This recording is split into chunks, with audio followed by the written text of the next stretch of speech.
कि खुदावंद ने इनकी मदद की कि ये सलामती के साथ यहाँ पर पहुँचे। सो मैं आप सबों को भी दिल की गहराइयों से वेलकम करता हूँ। हालेलुया।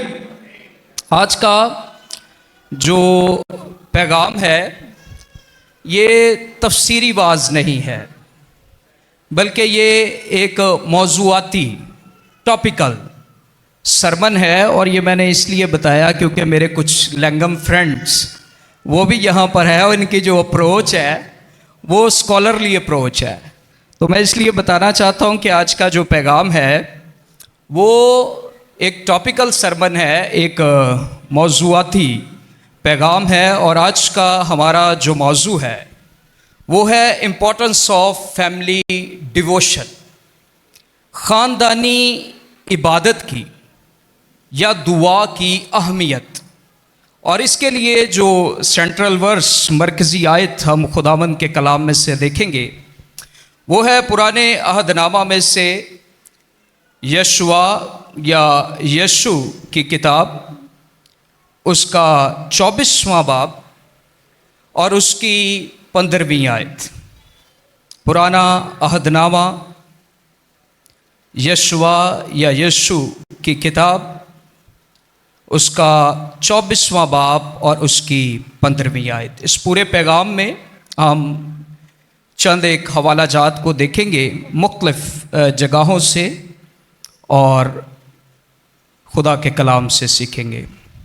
सो यशुआ की किताब, उसका 24वां बाब, उसकी 15वीं आयत। शुरू करते हैं कलाम हक का पढ़ना।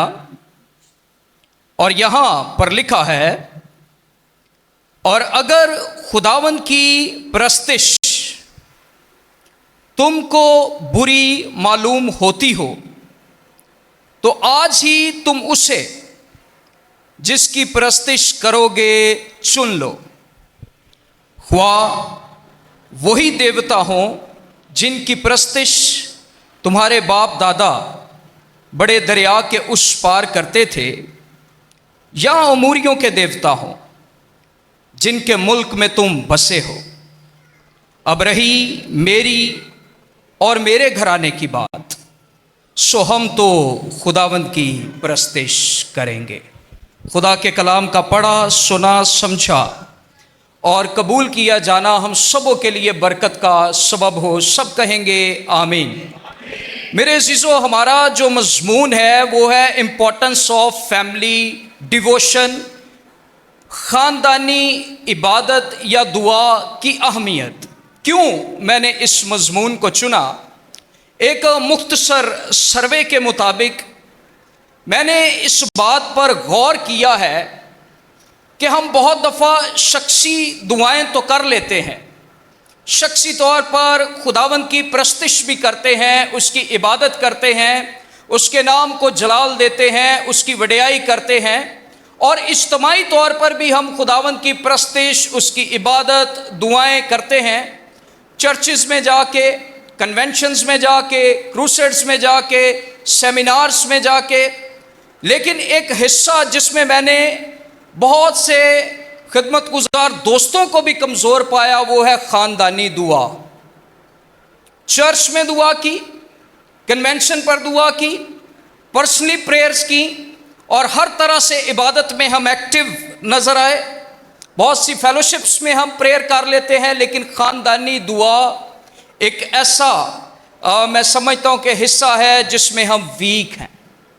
यानी बहुत सारे दोस्त, फैमिली, मसीही ख़ानदान ऐसे हैं जो ख़ानदानी दुआ नहीं करते, या अगर करते हैं तो बहुत कम ख़ानदान हैं जो करते हैं। और जो करते हैं हम उनके लिए खुदावंद की शुक्रगुजारी करते हैं। और मेरी दुआ और बरकत कि वो इसमें कायम रहें और वो खुदावंद की इबादत ख़ानदानी तौर पर भी करते रहें। लेकिन ये हमारा एक कमज़ोर पहलू है, नेग्लेक्टेड एरिया है, एक ऐसा हिस्सा है जिस पर हमें सोचने की ज़रूरत है। और जो नहीं करते ख़ानदान, उनके लिए ये बड़ा लम्हा फ़िक्रिया है।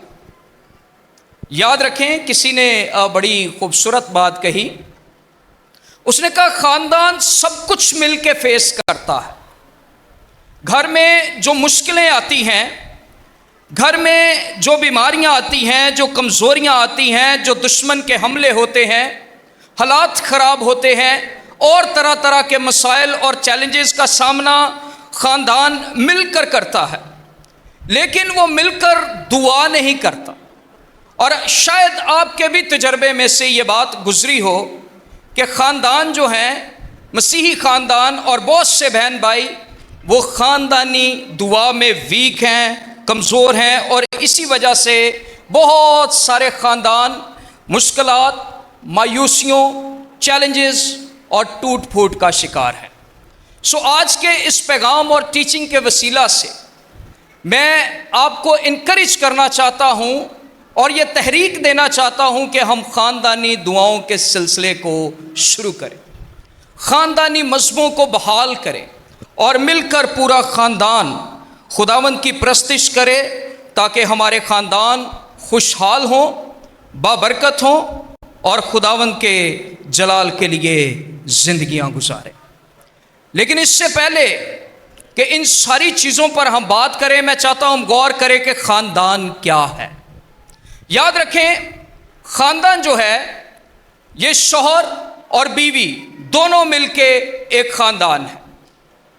शौहर इसमें हेड है और बीवी इसमें मददगार है, और दोनों मिलकर ख़ानदान है, और खुदावंद यीशु मसीह इनका सुप्रीम हेड है।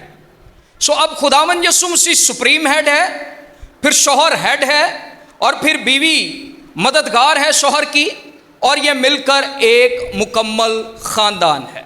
बहुत दफ़ा ये समझा जाता है कि अगर बच्चे नहीं हैं तो ख़ानदान मुकम्मल नहीं है, लेकिन आज मैं आपको बताना चाहता हूँ कि जब शौहर और बीवी और खुदावंद यीशु मसीह हैं तो ख़ानदान क्या है? मुकम्मल। बच्चे एक्सटेंशन हैं, बच्चे ख़ानदान में बढ़ोती हैं, बच्चे ख़ानदान में ब्लेसिंग है, जिसका वादा खुदा ने आदम और हवा से किया कि फलो और बढ़ो और ज़मीन को क्या करो? मामूरो महकूम करो। सो बच्चे फैमिली में एक्सटेंशन है, लेकिन जब हस्बैंड है और वाइफ है तो ख़ानदान क्या है? मुकम्मल है। सो बहुत से ऐसे बहन भाई जो अभी तक बे औलाद हैं, और बहुत सारे लोग जो उन्हें मुकम्मल ख़ानदान नहीं समझते, मैं चाहता हूँ आज हम अपनी सोच को तब्दील करें और ये जाने कि वो एक मुकम्मल ख़ानदान है। सो बच्चे ख़ानदान में बढ़ोती है, एक्सटेंशन है, ब्लेसिंग है। और उसके बाद जो घर में बुज़ुर्ग हैं, माँ बाप हैं, या शौहर के भाई हैं, बच्चों के चचा ताए हैं, ये हमारी एक्सटेंडेड फैमिली है और ये मिलकर एक घराना बनता है। लेकिन हम जिस बात पर गौर कर रहे हैं वो घराने की दुआ नहीं है, वो ख़ानदानी दुआ है, जिसमें हस्बैंड है, जिसमें वाइफ है और जिसमें उसके बच्चे हैं। ख़ानदानी इबादत है क्या? ख़ानदानी इबादत ख़ानदानी तौर पर खुदा के साथ रफ़ाकत रखना है, इंडिविजुअली नहीं, इनफरादी तौर पर नहीं, बल्कि ख़ानदानी तौर पर खुदा के साथ रफ़ाकत रखने का नाम ख़ानदानी दुआ है।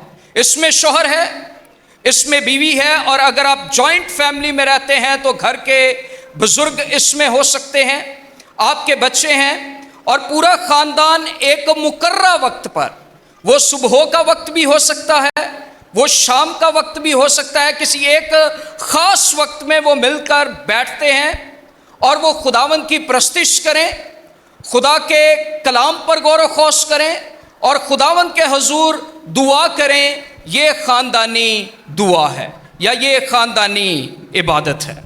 आमीन। अब हमारा जो फोकस है वो ये है कि ख़ानदानी इबादत की अहमियत या इसके फ़वाइद क्या हैं। सो क्विकली मैं 4 से 5 पॉइंट वक्त को मद्देनज़र रखते हुए आपके साथ शेयर करूँगा कि क्यों ख़ानदानी दुआ ज़रूरी है, या what is the importance of family devotion, family prayer या डिवोशन की क्या अहमियत है या क्या फ़वाइद हैं, उस पर हम गौर करेंगे। नंबर 1, खुदा चाहता है कि ख़ानदान मिलकर उसकी इबादत करें, उसकी प्रस्तिश करें, ये खुदावंद की मर्ज़ी है। क्योंकि खुदा हमारे ख़ानदानों का खालिक है, खुदा हमारे ख़ानदानों को बनाने वाला है, खुदा हमारे ख़ानदानों का मालिक है। और वो चाहता है कि ना सिर्फ हम इनफरादी तौर पर, शख्सी तौर पर मैं उसकी प्रस्तिश करूं, मैं खुदावंद में मजबूत हो जाऊं, मुझे कलाम की सिर्फ समझ हो, बल्कि खुदा ये चाहता है कि मेरी बीवी और मेरे बच्चे वो भी खुदावंद की इबादत करें, वो भी खुदावंद की प्रस्तिश करें, वो भी खुदा के कलाम में तरक्की करें और वो भी खुदा के जलाल के लिए जिंदगियां गुजारें। क्योंकि याद रखें कि हमारा जो खुदा है वो सिर्फ फर्द वाहिद का खुदा नहीं है। हमारा खुदा सिर्फ फर्द वाहिद का खुदा नहीं, बल्कि वो खानदानों और घरानों का खुदा है। हालेलुया। वो फैमिलीज का खुदा है। वो जब किसी एक से प्यार करता है तो उसके ख़ानदान से भी प्यार करता है। और इसकी खूबसूरत मिसाल हमारे पास पैदाइश की किताब उसके 6 बाब की 18वीं आयत में हम देखते हैं कि खुदा ने मुकद्दस नूह को उसके घराने समेत कश्ती में बुलाया। वो नूह रास्तबाज था, नूह खुदा के साथ चलता, नूह खुदा से प्यार करता। लेकिन याद रखिए कि जब खुदा ने उसको बुलाया तो उसके घराने समेत खुदा ने कहा तूने कश्ती में आना है। और फिर जब हम पैदाइश 9वें बाब की पहली आयत को देखें तो वहां पर हम देख सकेंगे कि खुदा ने ना सिर्फ नूह को बरकत दी बल्कि उसके बेटों को भी बरकत दी। हालेलुया। ना सिर्फ नूह को बरकत दी है बल्कि उसके बेटों को भी बरकत दी है, क्योंकि खुदा फर्द वाहिद का नहीं बल्कि ख़ानदानों और नस्लों का खुदा है। और खुदा जब किसी एक से प्यार करता है, एक को बरकत देता है, तो खुदा उसकी फैमिली को भी बरकत देता है। इसकी एक और खूबसूरत मिसाल जब हम देखते हैं, खुदा ने अब्राहम को बरकत दी तो उसने इसहाक को भी बरकत दी, उसने याकूब को भी बरकत दी, उसने 12 कबीलों को भी बरकत दी, उसने पूरी बनी इस्राएल को भी बरकत दी। और वो बरकत नस्ल दर नस्ल उनमें से जारी सारी रही और आगे बढ़ती रही। और यही मुकाशफा बुजुर्ग यशुआ के पास भी है कि खुदा सिर्फ फर्द वाहिद का नहीं बल्कि ख़ानदानों का खुदा है। इसीलिए वो कहता है अब रही मेरी और मेरे घराने की बात, सिर्फ मैं खुदावंद की प्रस्तिश नहीं करूंगा, सिर्फ मैं खुदा के जलाल के लिए जिंदगी नहीं गुजारूंगा, सिर्फ मैं खुदावंद की खिदमत नहीं करूंगा, बल्कि रही मेरी और मेरे घराने की बात, हम सब खुदावंद की प्रस्तिश करेंगे। हेड ऑफ फैमिली भी उसकी प्रस्तिश करेगा, मेरी बीवी भी उसकी प्रस्तिश करेगी, मेरे बच्चे भी उसके प्रस्तिश करेंगे। चूंकि खुदा हमारे खानदानों का खालिक है, मालिक है, राज़िक है, बचाने वाला है, छुड़ाने वाला है, मुहैया करने वाला है। इसीलिए वी आर होल फैमिली, हम पूरा खानदान उसकी क्या करेंगे? परस्तिश, उसके नाम को जलाल दे।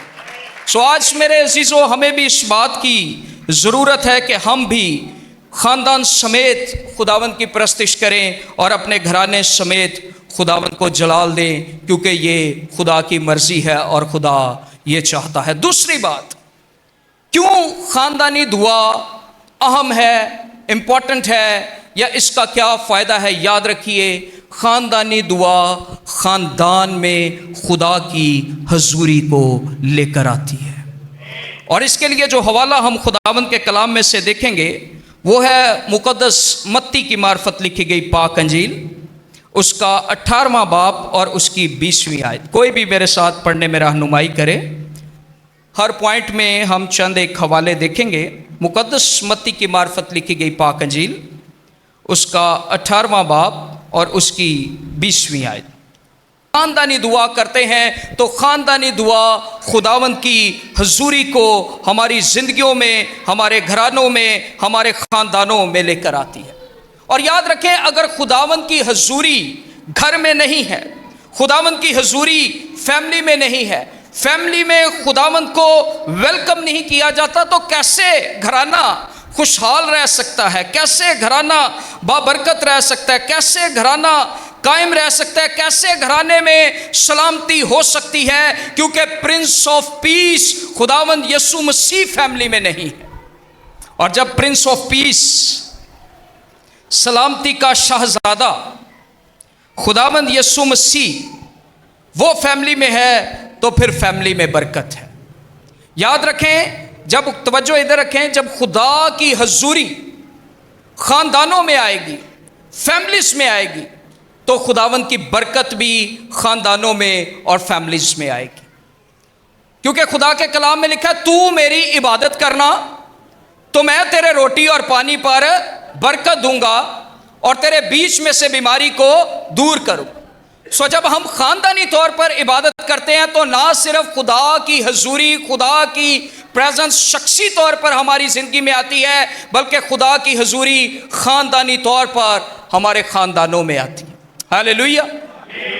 सो मेरे अज़ीज़ों, खुदावंद का ये वादा है कि तू मेरी इबादत करना, मैं तेरे रोटी और पानी पर बरकत दूंगा। जब उसकी हजूरी आएगी तो बरकत भी आएगी, ख़ानदानों में फरावानी होगी, ख़ानदानों में अफजूनी होगी। खुदावंद घरानों के हालात को बदलेगा। और इसकी एक खूबसूरत मिसाल शमूएल की किताब, दूसरी किताब, उसका 6वां बाब और उसकी 11वीं आयत। मैं चाहता हूं कि हम इस हवाले को पढ़ लें। पुराना अहदनामा, शमूएल की दूसरी किताब, उसका 6वां बाब और उसकी 11वीं आयत। और हम देखेंगे कि कैसे जब खुदा की हजूरी ख़ानदानों में आती है तो खुदा की बरकत आती है।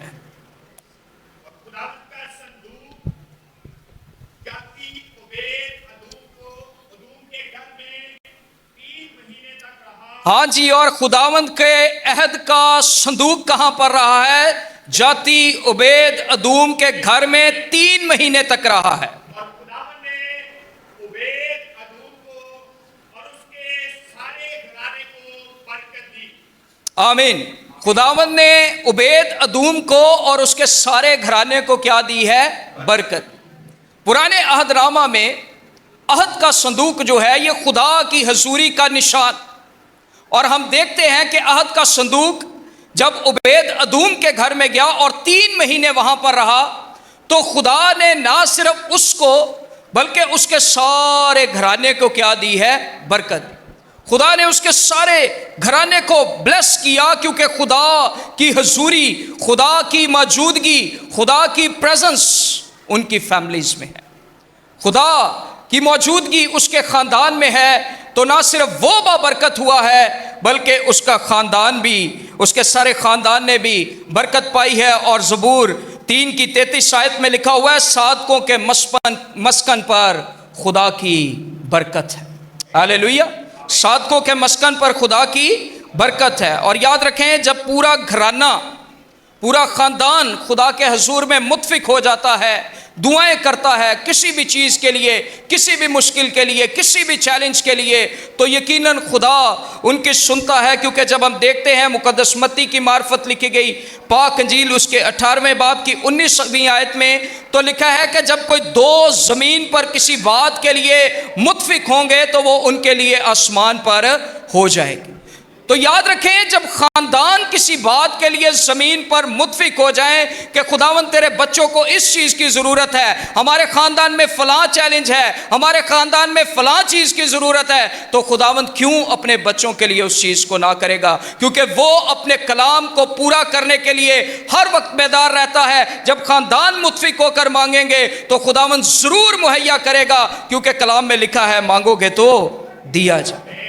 सो मेरे अजीज़ों, याद रखें दूसरी बात कि क्यों ख़ानदानी दुआ अहम है या इसका क्या फ़ायदा है। ये खुदा की हजूरी को हमारे ख़ानदानों में लेकर आती है। और जब खुदा की हजूरी आती है तो फिर खुदा की बरकत भी हमारे ख़ानदानों में आती है और फैमिली में कोई भी रहा हुआ मालूम नहीं होता। हालेलुया। खुदावंद पूरी फैमिलीज़ को ब्लेस करता है। तीसरी बात, क्यों ख़ानदानी दुआ अहम है या इसका क्या फ़ायदा है। ख़ानदानी दुआ ख़ानदान में मोहब्बत और यूनिटी को लेकर आती है। जब हम ख़ानदानी तौर पर दुआ करते हैं तो याद रखें कि फिर ख़ानदानों में मोहब्बत भी होती है और इत्तेहाद भी होता है। किसी ने बड़ी खूबसूरत बात कही, उसने कहा जो ख़ानदान इकट्ठे दुआ कर सकते हैं वो इकट्ठे रह भी सकते हैं, लेकिन जो इकट्ठे दुआ नहीं कर सकते इसका मतलब वो इकट्ठे रह भी नहीं सकते। इसीलिए बहुत सारे घरानों में हम देखते हैं लड़ाई झगड़े हैं, फसाद हैं, लड़ाई झगड़े, मुश्किलें, मुसीबतें, नफरत, और एक दूसरे को कबूल नहीं किया जाता, एक दूसरे की रिस्पेक्ट नहीं की जाती। उसकी वजह यह है कि हम मिलकर खुदावंद की इबादत नहीं करते। छोटी छोटी बातों पर घर घरों में, चूल्हा चूल्हों में, सहन सहनों में तब्दील हो जाता है। एक दूसरे की बर्दाश्त नहीं है, एक दूसरे के लिए दिल में जगह नहीं है, कबूल नहीं करते हम एक दूसरे को। लेकिन खुदावंद क्या चाहते हैं? जब हम मुकद्दस यूहन्ना की मार्फत लिखी गई पाक अंजील उसके 17वें बाब की 21वीं से 22वीं आयत को देखते हैं तो खुदावंद यीशु मसीह की दुआ है वहां पर। और खुदावंद ने कहा, ए बाप, जैसे हम एक हैं, मैं चाहता हूं कि ये भी एक हो, ये यूनिटी में हो, ये एक हो, ये इत्तेहाद में हो। और फिर लिखा है मुकद्दस यूहन्ना की मार्फत लिखी गई पाक अंजील उसके 13वें बाब की 35वीं आयत में, अगर आपस में मोहब्बत रखोगे तो इसी सबब से जानेंगे कि तुम मेरे शागिर्द हो। इसी सबब से लोग जानेंगे कि तुम मेरे क्या हो? शागिर्द हो। लिहाजा जब हम खानदानी दुआ करते हैं तो मेरे अजीजों याद रखें कि खुदावंद में पूरी फैमिली जो है प्रेयर के वसीला से, खानदानी डिवोशन के वसीला से, खानदानी इबादत के वसीला से मजबूत होती है। और फिर हम एक दूसरे से मोहब्बत करने के लिए, एक दूसरे को कबूल करने के लिए, एक दूसरे को माफ़ करने के लिए हम हर वक्त तैयार होते हैं। एक दूसरे की रिस्पेक्ट करने के लिए हम तैयार होते हैं, क्योंकि हमारे दिल खुदा की मोहब्बत से भरे होते हैं। सो ख़ानदानी जो इबादत है, ख़ानदानी दुआ फैमिलीज़ में यूनिटी को, इत्तेहाद को और बरकत को लेकर आती है। चौथी और बड़ी ख़ास बात कि ख़ानदानी दुआ क्यों अहम है, क्यों इम्पॉर्टेंट है और इसका क्या फ़ायदा है। ख़ानदानी दुआ हमारे बच्चों या नस्लों में ईमान को मुंतकिल करने का, या उनकी रूहानी तरक्की का, या उनके ईमान की मजबूती का ज़रिया है। देखें, ख़ानदानी इबादत ईमानदार नस्ल को जन्म देती है या ईमानदार नस्ल को कायम करती है। आमीन। जब हम दुआ करते हैं बतौर पेरेंट्स, बतौर हेड ऑफ फैमिली, ये हमारी जिम्मेदारी भी है कि हम अपने बच्चों को अच्छा नमूना दें। हम ईमान को, कलाम को, मसीह की पहचान को अपने बच्चों में मुंतकिल करें। और इसके लिए एक हवाला हम देखेंगे, इस्तिस्ना की किताब उसका 6वां बाब और उसकी 6 से 7वीं आयत। जिनके पास बाइबल मुकद्दस खुदा का कलाम है ज़रूर निकालेंगे। इस्तिस्ना की किताब उसका 6वां बाब और उसकी 6 से 7वीं आयत। और फिर एक और हवाला हम देखेंगे, ज़बूर 78 उसकी 5वीं से 6वीं आयत। जी कोई भी पढ़ दे इस्तिस्ना का हवाला।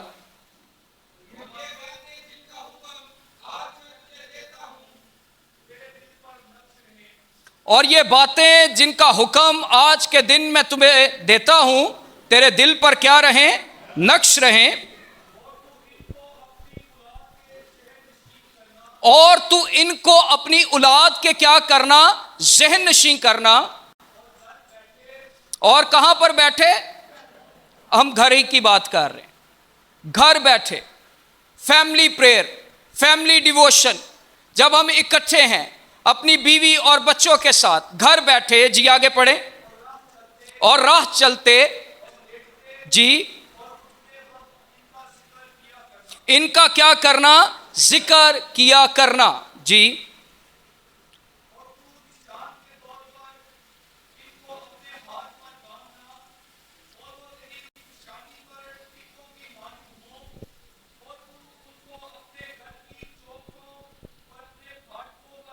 आमीन। सो बात यह है, यहाँ पर खुदा का कलाम हमें इनकरेज करता है कि खुदा के अहकाम और खुदा की शरीयत और वो सारी बातें जो खुदा ने हमें हमारे स्पुर्द की हैं, वो हमने अपनी फैमिली के, अपने बच्चों के, अपने लड़कों के, हमने उनके भी ज़हन नशीं करनी है, उन तक भी मुंतकिल करनी है, ताकि खुदा की शरीयत और उसके कवानीन उन तक भी पहुँचे।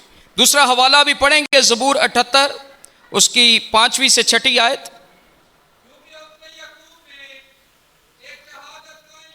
क्योंकि उसने याकूब में एक शहादत कायम की और इस्राएल में शरीयत मुकर्रर की, जी जिसकी बाबत उसने हमारे बाप दादा को हुक्म दिया कि वो अपनी औलाद को इनकी क्या करें, तालीम दें। याद रखें, बतौर हेड ऑफ फैमिली, फैमिली के सरबराह होते हुए, बतौर पेरेंट्स, ये हमारी जिम्मेदारी है कि हमने खुदा के कलाम को, उसकी शरीयत को, उसके अहकाम को हमने अपने बच्चों में मुंतकिल करना है, ताकि वो भी ईमान में मजबूत हों, वो भी मसीह की पहचान में आगे बढ़ें और वो भी खुदावंद के जलाल के लिए जिंदगी गुजारें। और इसमें खानदानी दुआ जो है, ये एक बेहतरीन सोर्स है जिसके जरिया हमारे बच्चे हमें खुदावंद की इबादत करते हुए देखेंगे और फिर वो उन्हीं बातों को अडॉप्ट करेंगे जो बातें हम करते हैं। जो कुछ हम कर रहे हैं बच्चे वो ही करेंगे। याद रखें, बच्चे वो नहीं करेंगे जो हम कहेंगे। बहुत दफा पेरेंट्स बच्चों को नसीहत करते हैं, तरबियत करते हैं, चर्च जाने की तलकीन करते हैं, लेकिन खुद चर्च नहीं जाते। और जब हम उन्हें, बहुत सारे पादरी साहबान जब कहते हैं कि भाई जी आप चर्च नहीं आए, वो कहते हैं मेरे बच्चों को कहा कि आप चर्च जाएं। मैं चाहता हूं कि मेरे बच्चे खुदा की राह पर चले।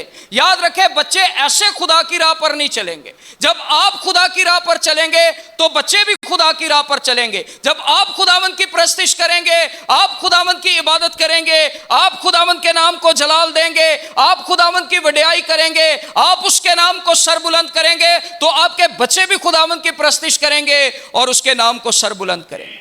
कलाम में लिखा है, अमसाल 22वें बाब की 6ठी आयत में, लड़के की उस राह पर तरबियत कर जिस पर उसको चलना है। लेकिन तरबियत के लिए हमें करके दिखाना है। अगर हम खुदावंद यीशु मसीह की टीचिंग देखें तो यीशु मसीह कहते नहीं थे, लिखा है वो जो करता वो उन्हें सिखाता रहा। जो कुछ यीशु मसीह खुद करते थे वही हमें सिखाते थे। इसीलिए बतौर पेरेंट्स हमने सिर्फ बच्चों को तालीम नहीं देनी कि वो इबादत करें, वो दुआ करें, वो खुदावंद के आगे झुकें, वो उसकी परस्तिश करें, बल्कि हमने करके दिखाना है। और जब हम फैमिली प्रेयर करते हैं तो ये एक बड़ा अच्छा रोल मॉडल है। बच्चे हमें खुदावंद की इबादत करते हुए देखेंगे और वो भी खुदावंद की इबादत और उसकी परस्तिश करेंगे। हालेलुया। वो भी अपनी जिंदगियों में खुदावंद के नाम को जलाल देंगे। हम ज़बूर भी गाते हैं, रब दी करेगी इबादत एक पीढ़ी जेड़ी आवेगी, आवन वाली पीढ़ी नू और रब दी खबर पूछा। तो पहली पीढ़ी की जिम्मेदारी है कि वो दूसरी पीढ़ी को रब की खबर पहुंचाए। वो दूसरी पीढ़ी में खुदा के अहकाम और उसके कवानीन और उसकी शरीयत को मुंतकिल करे, और अगर वो नहीं करती तो वो खुदावंद को जवाब दे। सो बतौर पेरेंट्स ये हमारी जिम्मेदारी है कि हम अपने बच्चों में ईमान को, कलाम को, मसीह की पहचान को मुंतकिल करें, जिसके लिए ख़ानदानी दुआ एक बेहतरीन ज़रिया है। याद रखें, जब हम ख़ानदानी दुआ करते हैं तो हमारे बच्चे हमारे वसीला से खुदा पर भरोसा करना, खुदा पर तवक्कुल करना, खुदावंद का सब्र करना, खुदा का इंतज़ार करना, वो हमारे वसीला से सीखते हैं।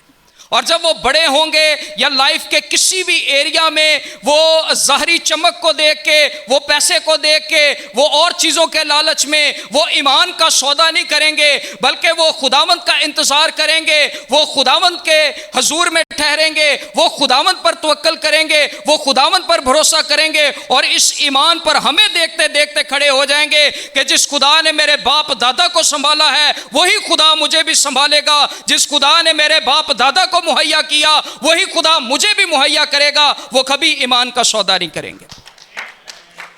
इसके लिए हमें प्रैक्टिकली कुछ करना होगा। कलाम में लिखा है, सादकों की औलाद जमीन पर जोरावर होगी। किसकी औलाद?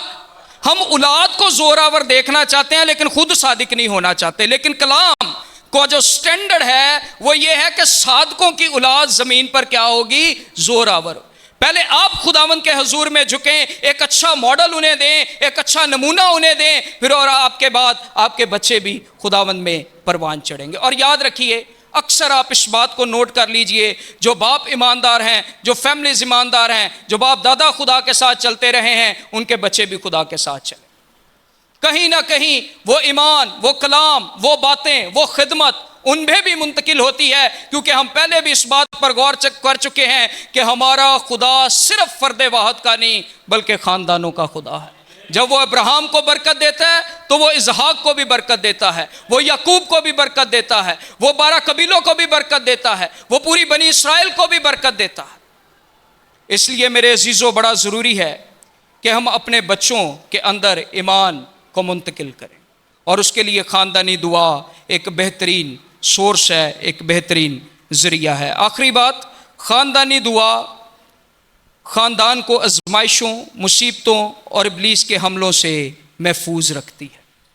जब हम फैमिली प्रेयर करते हैं तो याद रखें, हमारी फैमिली जो है, हमारी बीवी, हमारे बच्चे बहुत सारी आजमाइशों, मुसीबतों और इब्लीस के हमलों से महफूज रखेंगे। क्योंकि जब हम खुदा के कलाम को देखते हैं, मुकद्दस मत्ती की मार्फत लिखी गई पाक अंजील उसके 26वें बाब की 41वीं आयत में लिखा है, जागो और दुआ करो ताकि आजमाइश में ना पड़ो। इसका मतलब ये है कि प्रेयर जो है वो हमें आजमाइशों से क्या करती है, महफूज करती है। और फिर जब हम मुकद्दस याकूब के खत को उसके 5वें बाब की 13वीं आयत को देखते हैं तो लिखा है, अगर तुम में कोई मुसीबत ज़दा हो तो वो क्या करे, दुआ करे। इसका मतलब ये भी हुआ कि फिर प्रेयर जो है ये हमें मुसीबतों से भी क्या करती है, बचाती है, या मुसीबतों में हमारे लिए खुदा की फेवर को हमारे लिए जारी करती है, और खुदा दुआ के ज़रिया से हमारे लिए निकलने की राह भी पैदा करता है। सो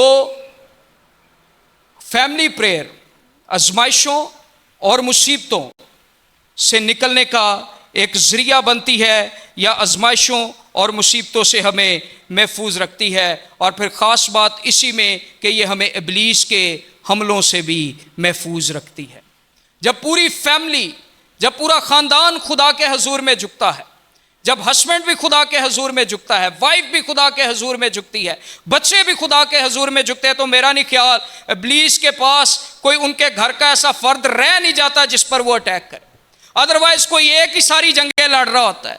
फैमिली का एक फर्द है, वो दुआ कर रहा है, वो इबादत कर रहा है, वो प्रस्तिश कर रहा है। फैमिली के बाकी जो फर्द हैं वो कुछ भी नहीं कर रहे, वो खुदावंद के साथ वफादार नहीं है, वो उसकी प्रस्तिश नहीं कर रहे, वो आसानी से इब्लीस के हमलों का शिकार हो जाते।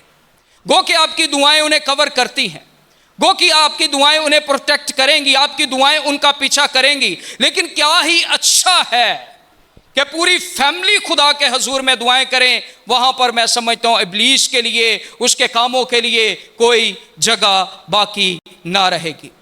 और इसके लिए खूबसूरत मिसाल मुकद्दस अय्यूब की मिसाल पुराने अहदनामे में मैं गौर कर रहा था कि खुदावंद ने उसके घर के गिर्द एक बाड़ लगाई, और इब्लीस जब वो खुदा के हजूर गया तो वो कहता, तूने उसके घर के गिर्द और जो कुछ उसका है, ना सिर्फ उसके गिर्द बल्कि जो कुछ उसका है, तूने उस सब के गिर्द क्या बाड़ नहीं लगाई।